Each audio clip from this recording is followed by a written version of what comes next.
नाज़रीन असां हिनमहिल KTN जे सेट ते मौजूदु आहियूं। ईद जी रिकॉर्डिंग हली रही आहे। मैडम तैयबा, अस्सलाम वालेकुम, मैं है तैयबा।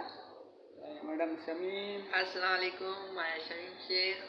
मैडम मां हिकु फिल्म ठाहे रहियो आहियां, उन जे बारे में तव्हां नाज़रीन खे ॿुधायो त अॼुकल्ह जेके छोकिरियूं भॼी शादियूं कनि उन हिसाब सां ठाहे रहियो आहियां। अच्छा त ॿुधायो त कहिड़े हिसाब सां सुठो आहे कमु या छा सुठो मैसेज ॾियणो आहे?